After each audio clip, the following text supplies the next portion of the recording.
The illegal elbow. Elbow techniques. This is the elbow. An elbow from here. I'll throw the elbow. Yeah, the illegal elbows.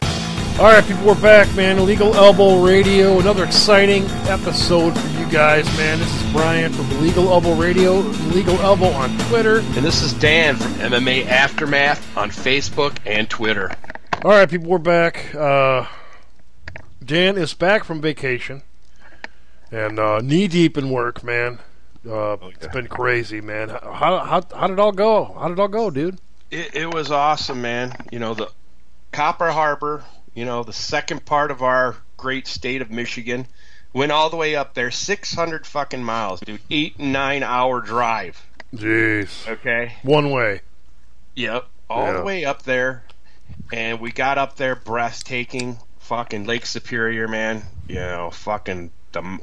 They had the wedding up on a mountain. Before that, they had photo ops in the front of waterfalls and stuff, man. And it was just beautiful the whole time, man. I didn't really even think about back down here near Detroit. You know, it's like I just kept that. I kept work off my mind. I kept all the rat race, the jungle down here off my mind, and I just fucking enjoyed my time. But some dickhead wanted to try to ruin everybody's good time. You know, I heard about him, the house that he was staying across ours, fucking getting into fights with his old lady, throwing shit around, intimidating everybody in the fucking house to where they, on their fucking vacation, couldn't have a good time. You know, fucking getting the fucking, like a renter guy called because lighting off fucking fireworks in the middle of the night, because there's other people that are renting over there, man, older people. You know, we're almost a week removed from fucking 4th of July, you know. And then the last day we were there after the wedding, he fucking he was down at the beach. We had this nice beach area right off Lake Superior, and he broke all the fucking bottles, man. We're talking like fucking, you know, everybody down there drinking. He fucking smashed every fucking bottle down there in sand. People are walking around in sand, okay? Oh, jeez. And he just fucking just destroyed everything, you know. And then, like I said, intimidating everybody. Then fucking said some mean shit to my old lady, which that fucking lit the match. And then he came over, to make a long story short, he came over fucking up in my cabin, and I told his ass to fucking leave. And another one of our buddies fucking said, get the fuck out of here, you know, told him to get out. And then his ass came back in, and I said, leave, motherfucker. He goes, I need a drink of water. And I just fucking cocked back and fucking smashed his fucking face in, dude. And then I followed it up with the left. He went down, and I went old school pride fighting on his ass and started kicking him in the melon. And I went down, and then my cuz backed me off. He said, come on, Dan. He started backing me off. You know, no, we don't need that. And I got one more shot on the ribs, man. And I was like, and the fucked up part about it was I got fucked up too, because I had my hand pressed against the door coming in, which was a plate glass window, and my fucking hand went right through it, dude, and I sliced up my fucking fingers to the fucking bone, man. Oh, geez. 3 different cuts. I was fucking gushing like a stuck pig, put it that way. But I got it all bandaged up, fucking, you know. It was worth it. It was well fucking worth it, bro. It was so fucking worth it. And everybody in the place that witnessed it and heard about it came up, said, thank you, dude. You know, they were like, awesome, because it was like a weight lifted off him. You know, the bully. Yeah. You know, the fucking bully. He that needed to be fucking shut shit up. on everybody's fucking vacation, took their time out and drove 600 miles up, and he shit on everybody's good time, dude. And I was fucking glad that nobody else had to be bothered with him. I would take the fucking brunt of it, and I will put this bitch down. And I did. And it's like, fuck you, dude. It's like, fuck you, man. And I hope it hurt. He left crying. And soccer style, baby. Yeah. No, and if my cause wasn't there, I would have beat him into the hospital, bro. It's either, you know, I'm not saying crow cop fucking left kick, right kick, but I'm saying, you know, right kick. I would have beat him for an hospital. inch, dude. Yeah. Left leg cemetery, yeah. No, but he deserved it. I gave it to him, and yeah, don't fuck with my friends. Don't fuck with my family. Don't disrespect them, dude, because I'm gonna fucking be there to fucking correct the situation, dude. So fuck them. Fuck him.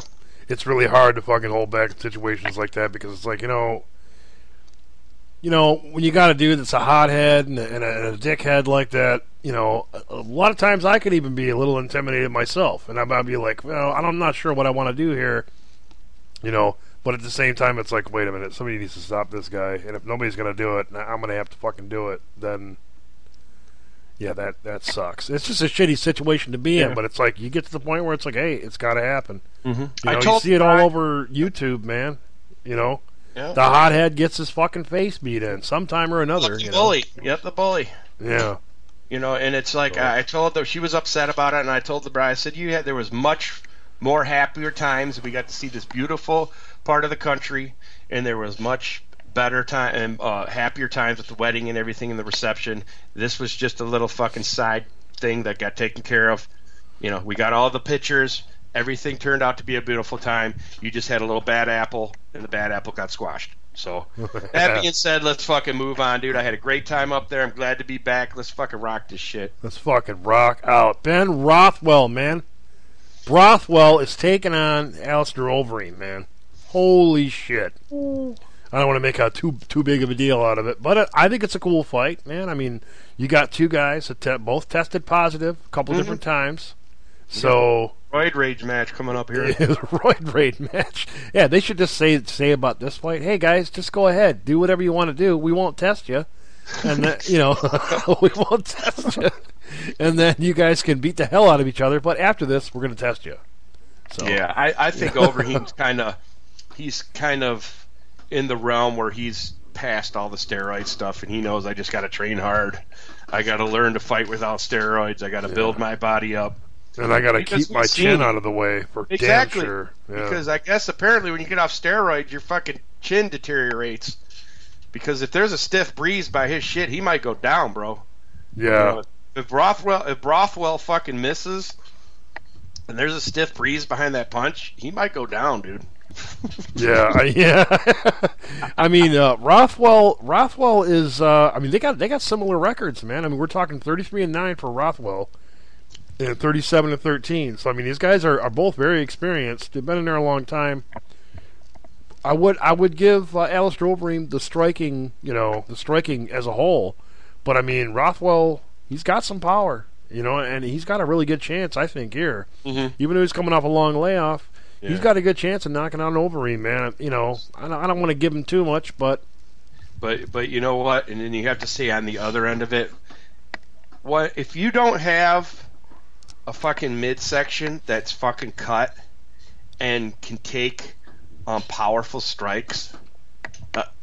I hate to say it, man, but fucking Overeem likes to fucking aim for the jelly bellies. He likes to aim for the jelly bellies, dude. He likes to fucking fold people over.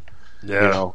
Brock Lesnar didn't have a jelly belly, man. He folded his ass over, but of course, diverticulitis. I mean, shit, that might have played into it. Who knows? But it could have. But that being said, fucking Brock's a huge motherfucker. Ben Rothwell is not that cut, and if he gets against the fence and he gets some mooey knees against him, he's gonna be folding. And Overeem's a badass against the fucking fence. As long as he takes it serious and doesn't let his opponent come out of it like fucking Bigfoot and knock your fucking ass out, he can put some people down. And now him learning how to fight without roids because he looked like shit on him, I think he's going to take this one, and to me it's going to be like a TKO or a give up or a Rothwell. You know, I don't see it, but he could. He's got a puncher's chance, like you said, man. He could with that chin. You slip one in on him, man. The motherfuckers, he'll fold over, folding chair. He'll fucking lawn chair his ass right on the floor. He will. I mean, and I think Rothwell's got a good shot at that. You know, he's got in his 33 wins, he's got 19 knockouts. Oh yeah. You know what I mean? So he does have a good puncher's chance. But you know what? He came back and he ruined Brendan Schaub. I mean, just fucking busted his ass, and then had a loss to Gabe Gonzaga, and then ruined a fucking Brandon Vera. Which, you know, those guys, you know, Brandon Vera and Brendan Schaub are not known for having amazing chins, but Overeem isn't either. About the same equal, you know. Right, but I mean, you look at those two guys; they're not known for having amazing chins. He knocked them both out. Alistair Overeem's not known for having an amazing chin. So, Alistair Overeem, though, one thing I will give him in that. in light of what I just said, is he will probably have a little bit better defense. I'm going to assume, which is it's not always good to assume, but I'm going to assume he will have better defense when it comes to that because he's been training with Greg Jackson camp. You know what I mean? So he keeps his opponent at bay when you're in the middle of the ring with his kicks. His shin kicks. He'll kick at you a little bit, low kicks. I would expect to see maybe a little bit more jab work too from Overeem too, because you got to keep guys away from you, dude. You got to. So I would expect to see a little more jab work. With he's got Chuck Liddell's old boxing coach in there too. I don't remember that guy's name, but Wink, fucking Wink Martindale. Yeah, Wink Martindale. Yeah, he's in there too. No, but I think his name's Winkleman, but I think I don't know the guy's name exactly, but I think it's Winkleman. But anyway, he's been training with them guys. It's Overeem's ex-coach, Overeem. Jeez, Liddell's ex-boxing coach, and predominantly with son of a bitch. Jackson. Jackson Camp, yeah. So, but, I think we pretty much put a cap on that, man. Let's move along, man. Because there's a shit ton of news, people, man, so we got to get to it. But, how about this? Can I bring this up? Yeah, man, go to it. I think Tim Kennedy's shaking in his fucking boots right now, dude. He's shaking in his fucking training trunks, dude. And he's shaking in his training mask. Oof. Because he just got fucking put up against the phenom, the uber talented, ultra fucking wrestling highlight powerhouse. Dude's doing all kinds of crazy shit. Yoel Romero, man, I seen his last fight and I was fucking amazed. Maybe it's not the top competition that we're seeing, but it was easy for him. He's fucking lightning quick, and even if you're trying to hit him, he can just get the fuck out of the way. This guy has sick speed, sick power, and Tim Kennedy is in a world of fucking trouble right now, in my opinion. Yeah, I think that's a rough matchup for him, dude, because Yoel Romero, it's hard to really pinpoint something that Kennedy can do to really, penetrate this dude's offense, man. I mean, really, other than some good wrestling, but dude, this guy is awesome at wrestling. I mean, maybe if he can get Romero on his back, he might have Romero might be in trouble, but I don't know, man. I don't know. I don't know how he's going to do that. Really, yeah, I don't see him holding him down for long if he does. This guy, he is a guy that you need to watch for. He's a guy that I'm telling you, he doesn't have the hype of a Uriah Hall, but he should, because he's better than Uriah Hall. This guy, I'm telling you, man, this guy, we got to watch out for this guy, man. This guy is fucking special here, man. I think he will get that hype after this fight. Yeah. I'm pretty sure. Even if he loses, which I doubt he will, I think he'll win. But he'll get that hype after this fight because people will realize, holy shit, this guy, he just beat the, you know what I mean? I don't want to totally discredit. We could be seeing a next fucking contender here, bro. Or, yeah. It's very possible. I hate to fucking jump the gun, and a lot of fucking people say, "Hey, Dan, pump your brakes a little bit here. You're getting a little too far ahead of yourself." But I seen what I seen, and I've been watching fucking martial arts a long time, and I know talent. This guy's fucking talented, man. This guy's he might destroy Tim Kennedy, dude. Yeah, I'm not going to go on a limb and say that right now, but Tim Kennedy better fucking start training for this guy and watching all this guy's fucking highlight tapes, dude, because he is doing shit that I haven't seen, just weird shit, man. It's like, and he does it with ease and speed. Yeah, almost like a, like you said, like a Uriah Hall. Yeah, Uriah Hall. Getting the hype of Uriah Hall, but at the same time, he's just as impressive, or maybe a little bit behind, maybe of like a Cormier. He just looks sick with what he's doing. His knowledge, his performance. He's not a real tall dude, so he's got a 6 center of gravity. You know what I mean? Flipping people around and just maneuvering people. He's top notch with it. He's good at it. He's a strong dude, man. When I think of him, I think of another guy like Ilir Latifi, another really, really strong dude. Not a real tall guy, just really, really strong.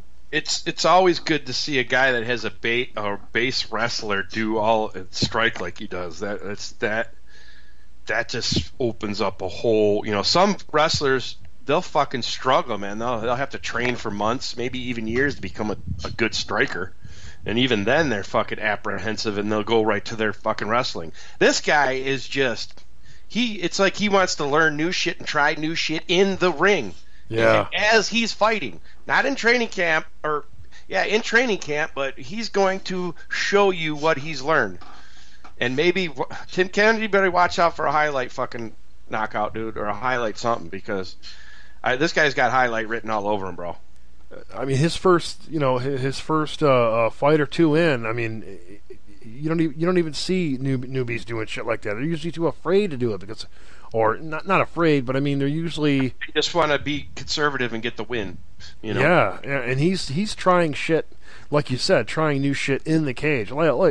He goes in there. He reminds me of a guy that goes in there with no game plan. Just goes in there and okay, I'm going to go off what I expect is coming next. You know what I mean? I'll plan it out while I'm in there. And some guys, it really works for them, man. I mean, he might be a guy that doesn't even watch fucking highlight tapes. He just goes in there and fucking trusts what he knows. Trusts his skills. Yeah, you never know, man. You never know.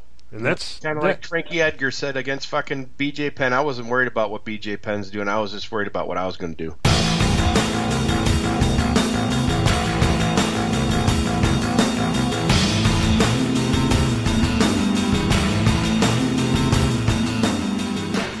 Yeah, in other news, man, just to throw this one out here real quick, man. Derrick Lewis coming off a knockout win over Guto. I'm gonna jack this dude's name up, I'm sure, man. But Guto Innocence. It looks like Innocenta. I mean, it's really weird. They love saying that name, man. Yeah. They must have said it 50 times before the fight even happened. Innocent. They did. They were all over it. But impressive knockout, and I went over to a couple of the little message boards, and these guys are like, this guy ain't nothing but another Brett Rogers. And it's like, no, dude. No. Brett Rogers showed up. He didn't fight anybody. When you look at Derrick... He had no gas tank, too. He had no gas tank. Well, this guy might have a shit gas tank, too. We don't know. He's been knocking everybody the fuck out since he's been in the UFC. Well, which is only 2 fights in. But I want to point out his resume real quick, because we don't have to spend an hour on this guy, but... Sean Jordan's in his past. He fought Sean Jordan, Cajun Fighting Championships, 2010. He lost to Sean Jordan. Beat Ryan Martinez, which Ryan Martinez is, a decent-looking fighter. Does fairly well in Bellator. He beat him in 2010. Let's move along here. He went on a little stint here where he, Justin Frazier, a couple of guys that aren't real well-known. But got into LFC, Legacy Fighting Championships, 13. August 2012, he knocked out Jared Rosholt. So Jared Rosholt right now is doing really good in UFC, probably doing a little bit better than he is. So this dude's going to be on a rampage. He might even call out Jared Rosholt for his next fight. Who knows? But Rosholt's probably not as high up on the record, maybe, in some UFC fans' eyes as a Mitrione. Who knows? I got Jared Rosholt higher than a Mitrione, but, maybe to avenge that loss. I got fucking Jared Rosholt possibly beating fucking Lewis, dude, if he were to fucking fight him. Jared Rosholt, if he fucking gets you on the ground, bro, might be, you're hurt, you're bumming, dude. Well, you think about it, this is almost 2 years ago. We're talking August 17th, 2012. He knocked his ass out in the second round. He knocked him out in the second round. Rosholt went down like a bag of sand, but that's 2 years ago. Jared Rosholt's a different fucking guy right now. Exactly. And so the only way you're going to beat Jared Rosholt is not to get on the ground. Just knock his fucking ass out and do takedown defense or whatever. Yeah, and then he comes into UFC, beats Jack May, which we don't know a lot about Jack May. Jack May's very new, so obviously he's faced a lot of new guys, but he's faced, like a Sean Jordan is not a, Sean Jordan beat him. So I mean. He's faced some competition. People act like he's fucking fought nobody. It's like, guys, come on, man. Look at this. You can't look at the guy's resume and say that he's fought nobody, because don't be a fucking dick. And Matt Mitrione has a good chance of getting his fucking chin wrecked and knock the fuck out in this fight, in my opinion. He will. You know, I think it's a very good chance because this These guy are has, two fucking ex-football players going at each other. Isn't that fucking... That's fucking hilarious. Football players, man, I tell you, they're fucking finding a good livelihood in the fighting game, man. Yeah. As long as they get their cardio up, they got a good chance. But I just want people to know too. It's the heavyweight fan in me that gets behind guys like this. The guy's eager to get in there. He's calling people out. Dana White's giving this guy what he wants, and Matt Mitrione is cool with it too. So it's like, you know, Matt Mitrione. Not too cocky, you know. What's that? He's not too cocky about it. Right. He's not a dickhead about it. You know, he's, you know, a lot of people, he called out Kane. He didn't really call out Kane. All he said was, when I train, I want number 10. Right, you know, he's right. Yeah, he said, I look at Kane when I train. You know, I imagine Kane being there when I train. And that makes me train a lot harder. I train really hard, and I would like to run through this heavyweight division. I want to fight Matt Mitrione next, and fucking granted, he fucking got it. And you know what? That's what Dana White likes. Dana White likes guys that come in here and they know what they want to do, and they want to do it, and they finish fights. This guy's 2-0 in UFC with 2 knockouts. Perfect fight for the simple fact is Matt Mitrione, you're looking at a fucking career-defining fight coming up here. This guy's not going to be passing out in the fucking locker room, and I'm sorry that fucking Struve did. That sucks. But I don't see fucking really... After this, a fight night, you passed out. I don't see how Stefan Struve could ever fight in the UFC again. That is my opinion. Yeah. This is a scary fucking thing, bro. It really is. This is what we were talking about last time, his layoff, and I was saying this guy's got ring rust. If, you know, anybody has ring rust, Stefan Struve does. He's been out with injury and fucking medical. Right. And you were saying like 19 months or something like that, dude. You know, or maybe 9 months. I don't know. But he had his medical, and he had his fucking heart problems, too. Or his medical and his fucking, I think it was a knee problem or something. I don't know. No, you're right. Yeah, it was the heart problems. Yeah, and we could find out. Oh, wait a minute here. Maybe not. Yeah. But the one thing that the fucking UFC does not want to have happen is have somebody die in the fucking ring, dude. Fuck no. Okay? Fuck no. They do not want this to happen. Okay, they've given him more than enough fucking time. He's come back, and during the fight, and thank God, because just imagine if he would have fucking fainted in the fucking ring. Oh, that would have been sick. It would have been, dude. Could have possibly been a knockout loss. Yeah. You know what I mean? Yeah. It's a good thing that it happened back there and not in the cage, because it could have looked a lot worse than it really was.